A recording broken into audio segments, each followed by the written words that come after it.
One of the things I found myself really wrestling with this year is in these relationships that are stressed or perhaps fractured, or these difficult conversations.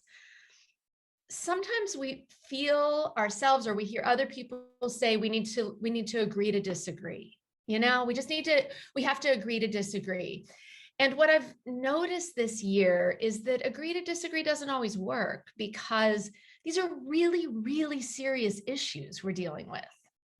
And so I feel like on the one hand, there's community and the value of relationships, and humility and being willing to agree to disagree. And on the other hand, there's boundaries and self-respect, and and holding on to your true self, and not letting go of that because the relationship is more important than, maybe even God's calling to you. Do either of you have anything to say to that? I think that's so much of what I'm seeing. Yeah, I was thinking about, as you were talking, this book I read last year with our first semester college students, called I Think You're Wrong, But I'm Listening. And it's by the women who do the Pantsuit Politics podcast. And we read that together, and we had these conversations about how do you set up opportunities to talk and listen with people who have different viewpoints, who you think are wrong and who think you are wrong, instead of just saying, well, let's agree to disagree. And the approaches that we talked about and that we were trying to practice with one another as we went through reading that book together was, I always tell them, seek first to understand and then to be understood. And so we're both coming to this as, I want to understand your perspective, not I'm going to agree with you, or you're trying to convince me, or I'm trying to convince you, but let's understand each other. And then another big thing that we talked about was, what can I learn from someone who has a totally different perspective from me?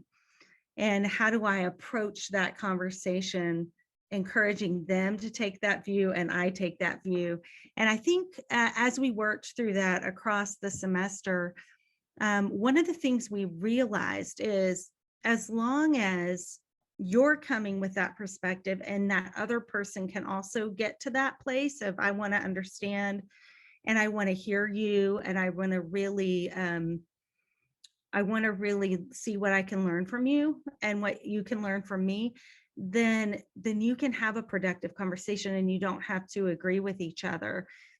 But if you can't, if the one of the people in the conversation can't get there, if they're being disrespectful or they're not listening, that's when we talk together about how we need to set boundaries. Like, you aren't listening to me right now. You're talking over me, and I'm not going to participate in this until you're ready to have a two-way conversation. So it was really interesting to do that with college students, who many of them said to me, I've never actually had a conversation with someone who we had totally different viewpoints. What we've done is debate each other and try to score points, or don't talk. Like, there was no in between where you're really saying, Amy, tell me more about that. How did you come to think that? And let me hear your story. They had never seen that modeled. And so being able to talk about what it would look like to have those kinds of respectful, what we call courageous conversations. And then also, how do I set boundaries when it's clear to me that that other person doesn't want to engage in the same way with me?